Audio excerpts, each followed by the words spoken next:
quelques années dans le passé, à la suite de la bataille, la voleuse regarda le nain et le barde et leur dit « Vous nous avez joué un tour pendable en essayant de voler nos perles, ce n'est pas bien ?» Le nain et le barde contrirent devant la poitrine de la voleuse, se rendirent compte qu'effectivement ils avaient mal agi et que de toute façon, vu comment ils brûlaient, c'était impossible pour eux de garder une perle chacun. «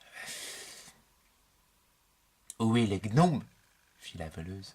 « C'est vrai, où est le gnome ?»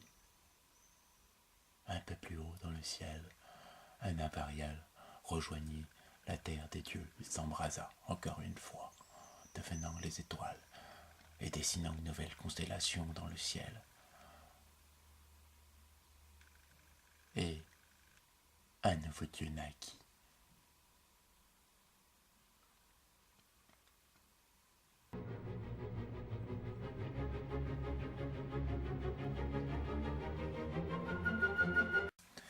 La voleuse se dit « Bon, nous venons de vivre des instants absolument terribles. Je suis morte avec certains de mes compagnons. Nous avons des missions. Et j'ai l'impression que nous ne connaissons pas très bien. Non, nous ne connaissons pas très bien.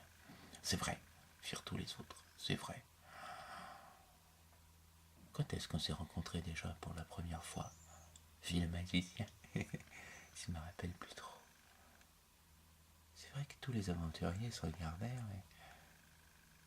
et constatèrent que leur mémoire, leur vie, leur passé étaient altérés.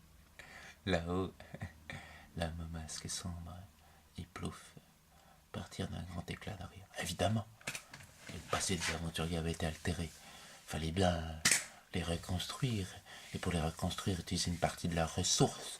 Et quelle meilleure ressource que les souvenirs. Ce qui fait un individu, ses souvenirs, la somme de ses souvenirs. Et quand on les prend, quand on les remélange, on fabrique un nouvel individu, mais forcément un petit peu frustré. La voleuse regarda donc tous ses compagnons et leur demanda « Là, on est assis là, avec des milliers de morts, mais peut-être pas de milliers. » Fit le nain. Peut-être des... Oh ouais, 2 milliers. Bon, tu vas arrêter de m'interrompre, fit la voleuse, qui, quand même, avait pris du poil de la bête, visiblement. Oh ouais. D'où venez-vous? De quoi vous souvenez-vous? Quelle est votre histoire? Hein, franchement, quelle est votre histoire? On est ensemble, on a des compagnons, on sert, visiblement, pour nous trois un dieu, pour vous trois un autre dieu. Qui nous ont aidés, on s'en est sortis. Je dirais, est-ce qu'on sera capable d'affronter le nécromant qu'on doit affronter, aller dans cette cité de géants, aller voir la déesse de l'amour qu'on va aller voir? C'est vrai qu'on a une bonne tête maintenant, mais quand même, est-ce qu'on n'a pas une malédiction qui pèse encore sur nous? Le barde respira profondément et dit oui, il ne faut pas qu'on boive d'alcool, on aura une tête de poulpe quand on boira de l'alcool. Le nain tomba dans les pommes. Les autres firent beau.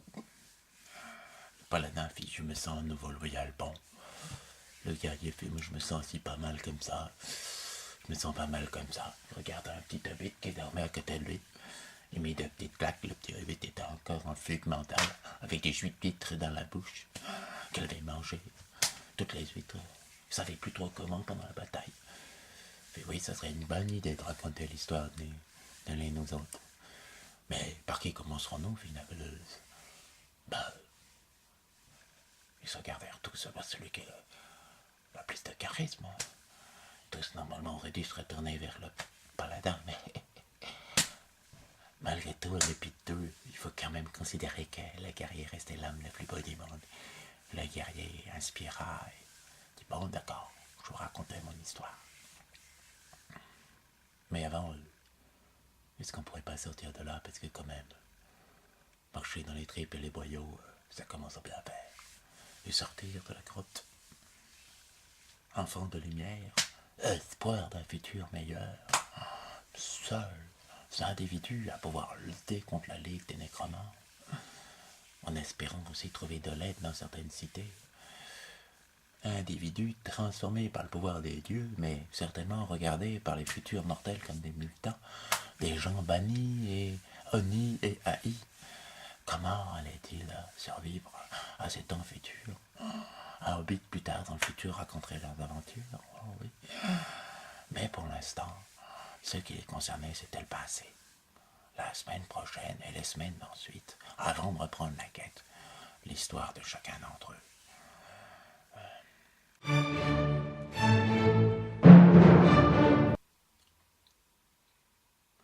Là-haut dans le ciel, l'homme à masque sombre entra dans la pièce de Plouf et lui fit: dis donc, il y a un nouveau dieu qui est apparu, c'est bizarre.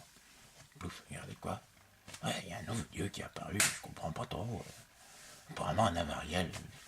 T'as un gnome, t'as fait des conneries, quoi, tu as donné puissance divine. Pareil qu'il serait ta création. Et Plouf, oh, peut-être, tu sais, on n'est pas tellement dans le panthéon. Hein. Pas tellement, c'est pas mal d'avoir du monde en plus. Du monde en plus, bon, on est déjà 21, mais là, mon masque sombre, 21, c'est pas mal. Non, mais j'ai rêvé du chiffre 28, Fiplouf. 28. Mais ça fera quoi? C'est un nombre assez intéressant, 28, Fiplouf. Pourquoi, Philo, mon masque sombre? Tu verras. Ce serait pas parce que t'as 28 tentacules? C'est dingue ce qui se passe dans le domaine des dieux, quand même. C'est dingue.